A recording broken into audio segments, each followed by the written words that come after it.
अच्छा जी, बिस्मिल्लाहिर्रहमानिर्रहीम। मैंने कल आपको 2-3 स्टेप्स में चीज़ बताई थी। डॉक्यूमेंटेशन में देखेंगे तो शायद आपको ये कंफ्यूजिंग लगे, लेकिन जो सेटअप मैंने किया है इसको एज़ अ रेफरेंस चाहे आप लिख लें, कहीं गिटहब की रेपो में किसी एक फाइल में रख लें, यही सेटअप करने का तरीका आपको हमेशा रिडक्स के काम आएगा। स्टेप्स कौन-कौन से ज़रा रिपीट कर लें। पहली चीज़ ये है कि हमें रिडक्स चाहिए क्यों? ये तो कल हमने डिस्कस कर लिया था, दोबारा ज़रूरत नहीं है उसको बोलने की। पहला स्टेप ये है कि आपको रिडक्स सेटअप करने के लिए 2 लाइब्रेरीज़ चाहिए। एक है रिडक्स और एक है react Redux. Redux basically state management का टूल है, लाइब्रेरी है जिसके जरिए हम ग्लोबल स्टेट मैनेजमेंट करते हैं, तो उसके लिए हम रिडक्स इंस्टॉल करते हैं। लेकिन चूंकि रिडक्स एक थर्ड पार्टी इंडिपेंडेंट लाइब्रेरी है, तो हमें उस रिडक्स को लिंक करना है किसके साथ? रिएक्ट की एप्लीकेशन के साथ। तो इसके लिए हमें दूसरी लाइब्रेरी चाहिए जिसको हमने क्या बोला था? React Redux.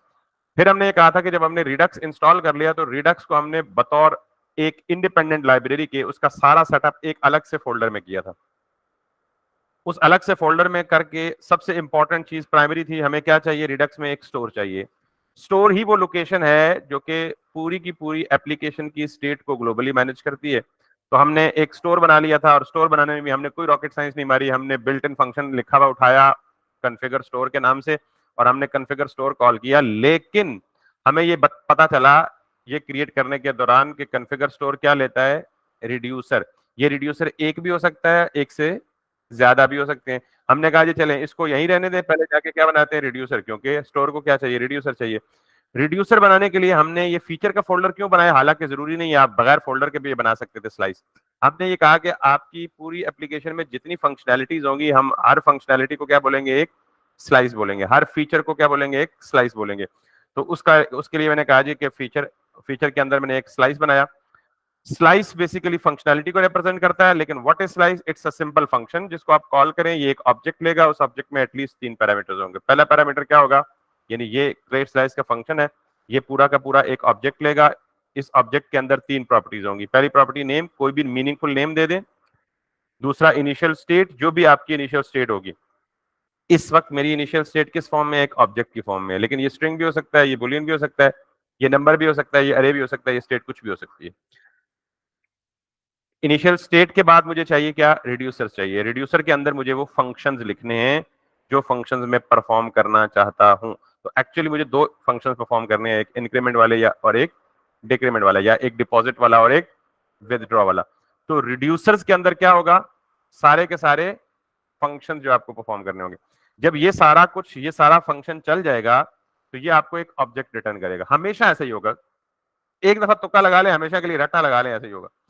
ये आपको एक ऑब्जेक्ट रिटर्न करेगा। उस ऑब्जेक्ट में 2 चीजें होंगी, एक एक्शंस और एक रिड्यूसर्स, यानी ऑब्जेक्ट के अंदर 2 ऑब्जेक्ट फिर होंगे।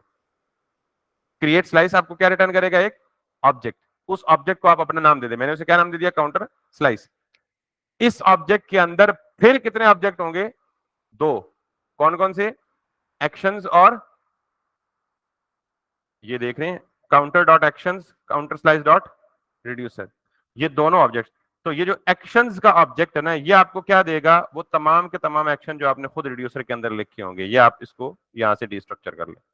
और दूसरा क्या देगा? ये रिड्यूसर। यही रिड्यूसर जो कि मुझे स्लाइस बना के खुद देगा, इस रिड्यूसर के मैं जाके कहां पास करूंगा? स्टोर में पास करूंगा। ये ऑल सेटअप था रिडक्स का। लेकिन ये अभी किसका सेटअप हुआ? रिडक्स का। रिडक्स और रिएक्ट का आपस में लिंक एस्टेब्लिश नहीं हुआ। तो जब मैंने स्टोर बना लिया तो मैंने कहा जी मैंने रिएक्ट की एप्लीकेशन में यूज क्या करना है? स्टोर करना है। तो मैंने स्टोर को यहां से एक्सपोर्ट किया और फिर मैंने कहा जहां से मेरी एप्लीकेशन सर्व हो रही है, स्टार्ट हो रही है या रैप हो रही है, वो जगह कौन सी थी? मेन। मैं मेन में आया और ये जो सेकंड दूसरी लाइब्रेरी में इंस्टॉल की थी रिएक्ट रिडक्स के नाम से, ये हमें क्या देता है? एक प्रोवाइडर का कंपोनेंट। और मैंने कहा जी आप अपने रूट कंपोनेंट को रैप कर दें प्रोवाइडर के कंपोनेंट में, और प्रोवाइडर का कंपोनेंट एक रिक्वायर्ड प्रॉप लेता है विच इज स्टोर, और इसमें वही स्टोर पास करते हैं जो हम अभी खुद अपना स्टोर बना के आए हैं। That was the complete setup plus linkage of the Redux. अब हम इस पोजीशन में हैं कि हम रिडक्स के फ्लो को डिस्कस कर सकें। यहां तक कोई मसला तो नहीं है ना? तो अब जरा गौर से देखिएगा, मैं दोबारा से वो डायग्राम जो कल मैं जिसके बारे में बात कर रहा था कि वो बहुत इंपॉर्टेंट है, अगर आप उस डायग्राम को समझ जाएंगे तो आप रिडक्स का सारा फ्लो ही समझ जाएंगे। लिहाजा जी जी जी,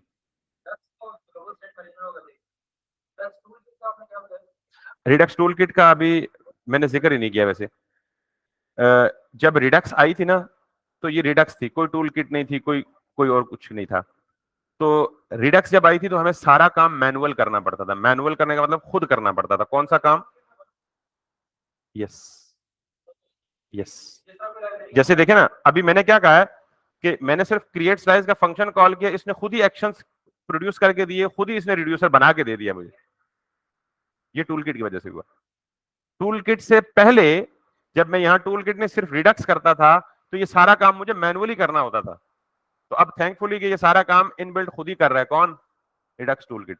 तो basically thanks for that important point कि हम जो यूज कर रहे हैं वो रिडक्स नहीं यूज कर रहे, बल्कि रिडक्स की जो इस वक्त मॉडर्न फॉर्म है वो कौन सी है? Redux tool kit. तो रिडक्स टूल किट में हमें सब कुछ खुद नहीं करना होता, हमें सिर्फ उसकी कॉन्फ़िगरेशन करनी होती है। ज्यादातर काम वो खुद ब खुद कर लेता है।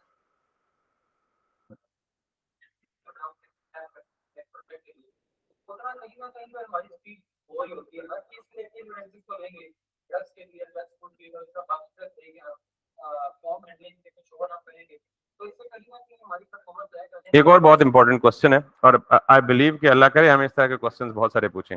इनका सवाल ये है, ऑनलाइन वालों के लिए मैं पहले सवाल आपका रिपीट कर देता हूँ, फिर जवाब देता हूँ कि जी हम रिएक्ट में हर काम के लिए एक नई डिपेंडेंसी पे इन्हिसार करते हैं। मसलन हमें स्टेट मैनेजमेंट के लिए रिडक्स को ले लिया, फॉर्म मैनेजमेंट के लिए यप को ले लिया, फॉर्मिक को ले लिया। इसके अलावा तकरीबन हर नया काम करने के लिए हमने एक लाइब्रेरी उठा के ली हुई है। तो इनका सवाल ये है कि इस तरह हम परफॉर्मेंस इंपैक्ट नहीं होगी, हमारा साइज नहीं ग्रो करेगा, bundle size, final application size grow नहीं करेगा। यस, ग्रो कर भी सकता है, लेकिन रिएक्ट को बाय डिजाइन, रिएक्ट की रीजन ऑफ पॉपुलैरिटी ही यही है कि उसको लाइब्रेरी रखा जाए, उसको फ्रेमवर्क ना बनाया जाए।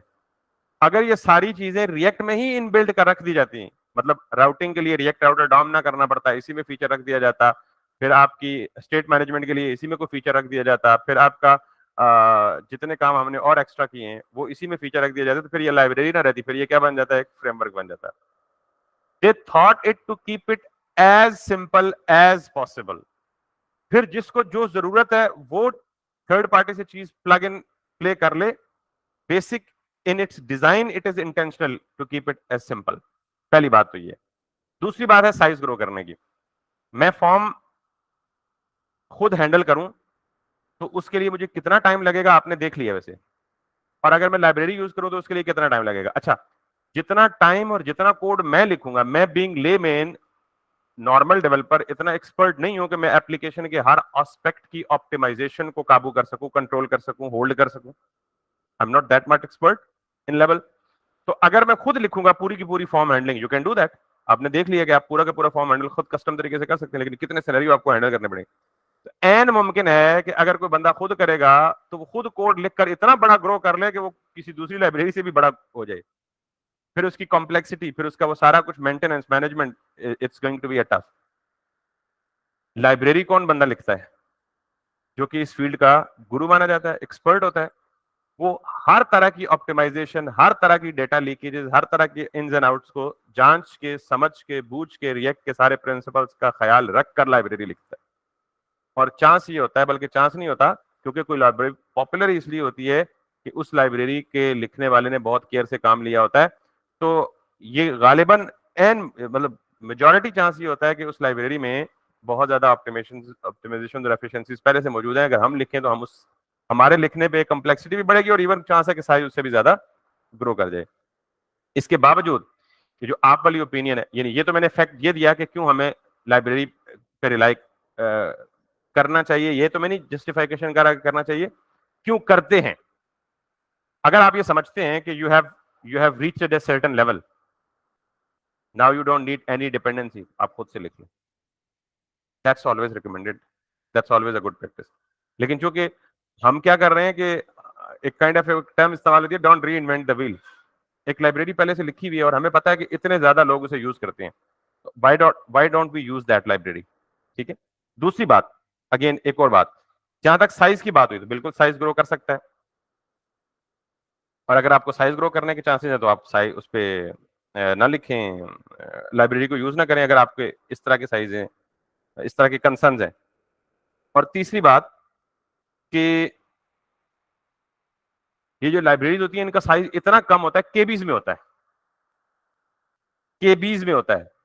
तो अगर आपने डजन्स ऑफ लाइब्रेरीज भी यूज की है ना, तो आपका साइज जो ग्रो करेगा वो 1 या 2 MB ग्रो करेगा, विच इज अफोर्डेबल। मैं आपको दिखाता हूँ, जरा जस्टिफिकेशन देता हूँ। कुछ लाइब्रेरीज जो हम यूज करते हैं उनके उनके साइजेस, जब आप डाउनलोड करते हैं ना कोई चीज, तो आपको साथ में साइज भी नहीं था कि अनपैक हो गई लाइब्रेरी कितने की है, विच इज नथिंग। ठीक है, 1 MB से तो बहुत कम है, आधा MB बनता है, आधा MB बनता है। ठीक है, इसके अलावा आप लेट सपोज कोई और यूज कर लें, तो ये जस्टिफिकेशन नहीं है, लेकिन ये जस्ट आंसर है कि अगर आप खुद से कर सकते हैं तो यू कैन डू दैट। अब मिसाल के तौर पे स्टेट मैनेजमेंट एक बड़ा कॉम्प्लेक्स टॉपिक है, अगर आप खुद से स्टेट मैनेजमेंट लिखना बनाने बैठ जाएं तो भाईजान आपकी एप्लीकेशन तो उधर ही रहेगी, आपकी एप्लीकेशन तो उधर ही रहेगी, आप स्टेट मैनेजमेंट लिख लें पहले। That's why it's not done that. हाँ, ऑन टॉप ऑफ दैट कुछ लोगों के सेम कंसर्न्स थे। मिसाल के तौर पे कुछ लोगों के अभी भी कंसर्न है, अगर आप मुझसे पूछे ना कि रिडक्स का डिसएडवांटेज भी है कोई, तो मैं कहूंगा हाँ, एक्स्ट्रा बॉयलर कोड, बहुत ज्यादा इसकी एक्स्ट्रा कॉन्फ़िगरेशन।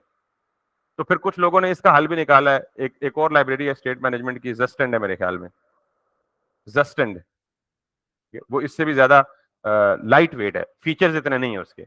अगेन देखिए, आप जिस चीज को अडॉप्ट करेंगे ना, आपको कुछ ना कुछ कंप्रोमाइज करना पड़ेगा।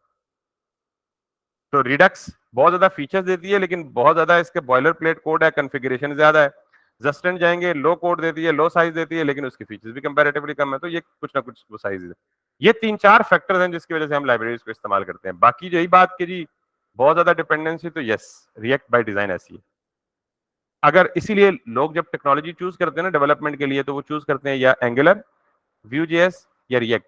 वो किन पैरामीटर्स पे टेक्नोलॉजी डिसीजन करते हैं, इन्हीं पैरामीटर्स पे। कि अब एंगुलर में जाएंगे, वो पूरा फ्रेमवर्क है, उसमें आप हार्डली कोई चीज बाहर से लाएंगे, सारा कुछ उसके अंदर मौजूद है। आप एक्स्ट्रा डिपेंडेंसीज नॉर्मली कम इंस्टॉल करते हैं एंगुलर में। तो अगर किसी बंदे ने प्रोजेक्ट के लिए चूज की है रिएक्ट, तो ही शुड नो कि ये लाइब्रेरी है और इसमें रिएक्ट सिर्फ आपको रेंडरिंग और बेसिक जो मतलब कोर परफॉर्मेंस फंक्शनलिटीज देती है वो देती है, बाकियों के लिए आपको बाहर जाना पड़ेगा। तो आई डोंट नो मैं सेटिस्फाई कर पाया या नहीं कर पाया। ये बहुत अच्छा सवाल था, और इसका जवाब और इसका आपके दिमागों में क्लियर होना बहुत जरूरी था। आज से पहले ये पूछा नहीं गया वैसे, और ना ही मैंने एक्सप्लेन किया किसी को। वैसे ना आप में इतना कीड़ा जरूर होना चाहिए कि अब देखिए ये 290 KB विच इज रिडक्स इतने बड़े फीचर्स देती है और इतने ज्यादा लोग पर वीक यूज करते हैं, तो जस्टिफाइबल है यार, वी शुड यूज दैट। तो ये कीड़ा हर बंदे के दिमाग में होना चाहिए कि यार ये काम हम कर रहे हैं तो क्यों कर रहे हैं, ये गलत नहीं है आपकी नजर में। तो हम इतने शरीफ लोग हैं कि हम चुप करके पीछे इमाम साहब के अल्लाह अकबर, आगे नहीं पूछते इमाम साहब ने नियत भी बांधी है या नहीं बांधी, इमाम साहब ने वजू भी किया या नहीं किया। अल्लाह माफ करे, वो बात वैसे इमाम साहब तक पहुंच जाती है खामखा। लेकिन मतलब आपका सवाल करना बनता है ना सर, आप ये अगर क्लेम कर रहे हैं, ये बातें कर रहे हैं, ये दावे कर रहे हैं, तो व्हाई नॉट। मैं जैसे मैं सोच रहा हूँ वैसे क्यों नहीं हो रहा, ये वैसे क्यों नहीं होना चाहिए। तो इस तरह आप कोशिश करें, हमेशा इख्तलाफी नजर से देखें। खासतौर पे सीखने के मराहिल में किसी चीज को तनकीद की नजर से देखना मेरे ख्याल में अच्छी बात है, उससे आप ज्यादा सीखेंगे। वरना आप पीर साहब पे यकीन कर लेंगे तो फिर पीर साहब हक खतीब बादशाह सरकार जो करेंगे आप कहेंगे या अल्लाह खैर, पीर साहब है वो कर सकते हैं सारे।